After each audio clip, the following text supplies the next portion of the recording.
So hey y'all, I'm back again, Carolyn with Noteworthy 757. Today I'm gonna be reviewing have and have nots. Now, let me just say that first of all, I have a love-hate relationship with have and have nots because sometimes I love it, it's very exciting, and then sometimes I'm like, really, Tyler, really, that's what you're gonna do? That's the best we can get out of you. So my emotions will fluctuate throughout the season, but we're on season 6. It was episode 1, the season premiere. I'm really surprised at how long Have and Have Nots has lasted because when it first came on, I thought it was going to be around for a season or two. I didn't really think nothing of it, but I guess because of us diehard fans that are just like, whatever Tyler Perry gives us, that's what we gonna do. So we gonna take it, Tyler, okay?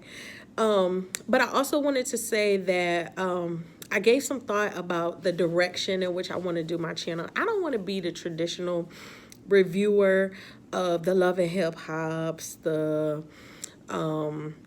like the traditional stuff, the basketball wives and housewives of Atlanta. Now, I may do those, but that's not gonna be the main staple of my channel. I've always been like root for the underdog type person. I'm not a bandwagon person. I don't jump on the latest trend. I don't care. I mean, I do care about what's going on and I keep up with it, but it may not be what I do. So I'll hit and miss with stuff, but I really want to create my own lane. I really want to do stuff that nobody else is really doing and make that hot. That's the type of person that I am. So I always kind of wanted to do have and have nots, or have someone to discuss it with.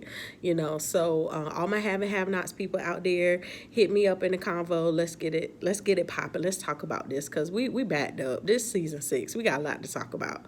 So last season ended with Candace about to have sex with the president, and Mitch calling Hannah to talk her back into letting Benny back in the house. Her and Benny had a fight because she wouldn't give back the money that Candace stole, or Benny wouldn't give back the money that Candace stole from Judge Cryer. And Hannah felt like, you know how she is, strict in her religion and morals and values. And she was like, no, that's not our money. We're not going to keep it. And Benny retracted. They were at the bank about to sign the paperwork to send it back, and Benny at the last minute, under the influence of Candace, was like, nah, I'm keeping it, it's ours now. So now prior to that, Benny had got caught up in some mess where Wyatt was messing with the Malones. Y'all remember the Malones is like the hit man, but they're related to Mitch. It's Mitch's family. So it was actually Wyatt that got in trouble with the Malones, and the hit was supposed to be put on him, but somehow Benny got there. They thought it was Benny, so it was a big mess. So now the Malones are after Benny because they thought that Benny killed someone in their family. So Mitch tossed Hannah into letting Benny back in the house. That dumb fool was sitting on the porch. See, that's kind of stuff I'm talking about. If somebody put you out the house, are you going to sit on the porch? No. You're going to call somebody to come get you. You're going to start walking down the street. You're going to do something. Nobody sits on the porch. He's sitting on the porch with his bags. I think he had a suitcase. And I don't think we ever saw the hit, but when she goes outside to check on him, he's laying there unconscious and bleeding. So Hannah calls 911. She's crying, grieving mother. And now y'all remember Benny had a near-death experience before. Remember, I don't remember exactly what happened. Remember, when again behind Wyatt, Benny is always getting the what do you call it? He's getting what Wyatt really should, the repercussions, I guess, what Wyatt should be getting always ends up on Benny. So remember, Wyatt was drunk. I think he was drunk driving, and he hit the little girl and hit Benny or something. Y'all refresh my memory. That was like season 2.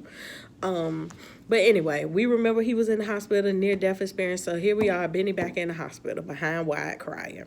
So remember last season also, Jeffrey was wrestling with his mom on the second floor of the house. And in the midst of them wrestling, he threw her over the steps, and she's laying there. So it picks up from that part. And remember, Jeffrey started dating a nurse, a boy nurse, a guy nurse, a man nurse. And It was a white guy. I can't think of his name right now, and I forgot to look it up. But he starts dating that guy. He finally got away from old crazy police officer, and start dating the nurse. So the nurse is there. He witnesses the fight. So he runs downstairs to check on Jeffrey's mom, and Jeffrey's walking down the steps all slow, like he could care less what happened to her. So the nurse, of course, in his background, he checks on her, tells her don't move, and she's like, get your homosexual hands off me. Like, Veronica, I love Veronica, but I hate the character they made her into. Oh, because she was so bomb. She was beautiful. She was smart. She was black. She was strong. She was intelligent. And they just like demeaned her and took all that out the window and just made her this evil, ridiculous asshole. And I hate it because I feel like she has so much depth, and now she's like playing a role that's so beneath her. I just hate that part about her. So, she's acting nasty. She don't want him to touch him. So then we go to Hannah again, and Hannah's in the hospital. She's waiting for in the waiting room just to see what happens, and her boyfriend comes in. I can't think of his name either. Next time I review, I'll have everybody's name. So the boyfriend comes in to console Hannah, let her know what's going on. Mitch comes up to the hospital, and he's like apologizing, and he finally confesses that he'll talk to his grandmother. And Hannah's like, your grandmother? What does your grandmother have to do with this? So he kind of explains that, yeah, it was a hit set on Benny. It wasn't supposed to be. I have to talk to my grandmother to call it off. She's the only one, and this is why I think it's going to be hard. I'm going to have a love-hate relationship with these have and have not review, because when you recite it back, it really sounds ridiculous. Like, the grandmother is the head of the cartel or the mob. Like, for real? Oh, my God. Anyway, so it's crazy. So then Hannah actually starts getting suspicious of Mitch. So she like, well, wait a minute. How do I know that you're not here to finish the job? How do I know that you're not here to make sure Benny finally gets off or whatever? So she is like pushing Mitch back, and she's like, no, you can't be here. You got to go. And they start getting into it. So it goes back to the ambulance picking up Veronica. We don't see the ambulance. We kind of hear them off in the distance. And Jeffrey and the nurse boy go back in the house. Like, nobody even goes to the hospital with her to make sure she's okay. That's what I'm telling you. Like, when you recite this back, it just sounds utterly ridiculous. So the guy tells Jeffrey, he's like, I know your mom's a mean lady, but, it's still your mom. I've been called all kind of names. You got to be long suffering with her. You gotta take your time, be patient with her. And Jeffrey's like, do you know my mom? Like, do you know what she's put me through? Like, I don't care if she died. Then they start talking. They say, them fools decided to go out and eat. I was like, see, here we go with this crazy storyline. So Candace is in her bathroom crying. Now, the president is laid up in the bed. He naked. He sleep, which indicates that they did have sex. And she's in the bathroom crying. So one would assume that she's probably crying about Benny. Well, the president hears her crying in the bathroom, so he goes in there to talk to her. And he's like, why are you crying? What's wrong with you? And she started thinking about her son and how she brought him into all this confusion and brought him all to this wicked lifestyle and da da da. And so she's like, she's sitting there crying, and he's like, well, you gotta, it's okay, and da da da. And which just brings me to a point. Like, me and my friend, we used to watch, and we just could not stand Quincy, not as a child but as an actor. Oh my God, we was like, will they get this little non-acting little boy off but we was sad when he died, though, because that was wrong, and we didn't want him to go like that. But anyway, so come to find out, she's crying about that. So he consoles her. They come out the bathroom, and like immediately she perks up and like, okay, I'm about to go. And he's like, the president, like, whoa, how did you go from crying like that to you just perk up like nothing wrong? Like, that's exactly how she went.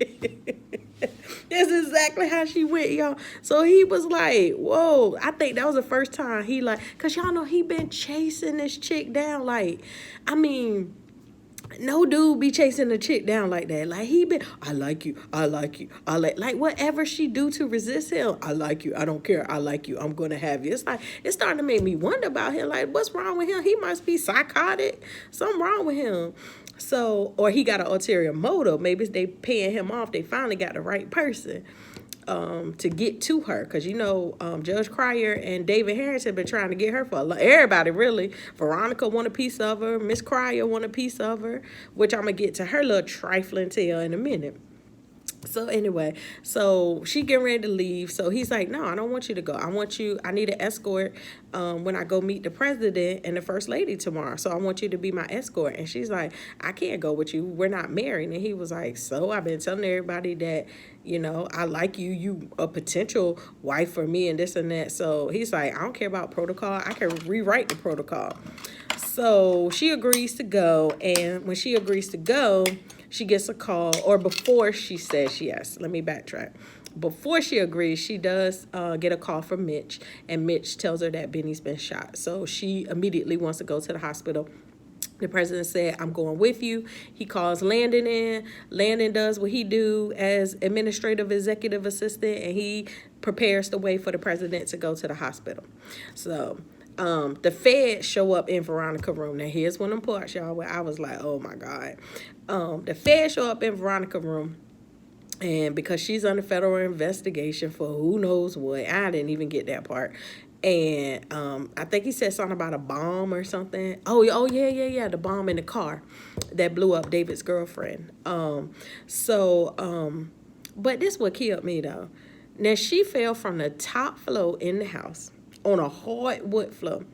Didn't have broken bone, wasn't fractured. Because when the feds came in, he was like, yeah, the doctor said you don't have any broken bones. You don't have any fractured bones. She's like, they're not supposed to tell you that. And he was like, they didn't, but you just did. And I'm like, how you fall like that? Her neck should be injured. She should have a broken femur or a tibulus or something ought to be broken or fractured or out of place or dislocated shoulder or something. I'm like, this is so unbelievable. I just cannot do this. So he come in the room and he's sweating like he done ran 3 miles on the treadmill. And she like, you got a fix, don't you? You need a fix. I'm like, even in this child deathbed, she just could not have compassion. Just nothing. None. No compassion at all. So apparently the federal agent, he is addicted to cocaine. I'm like, oh, Jesus, have mercy, God. This is great. That's what I'm telling y'all. These reviews are just absurd. It's just ridiculous, this storyline. But I just want to do it. I want to see how it goes. See what kind of conversation it generates from this. So we go to Catherine. This first time we see Catherine the whole episode. She got her little boy toy that she been messing with in the hotel. She owns that hotel. I think it's called the Artesian.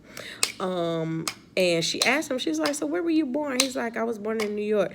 And she's like, no, sweetie, you were born in Guatemala and your social security number is fake. So he's scared because he thinks that she's going to deport him. She's like, oh, no, not that rock you throwing between my legs. No, sir, that ain't going nowhere. You going to stay right here in Savannah, Georgia and continue to rock me tonight for yeah, little Freddie Jackson. So,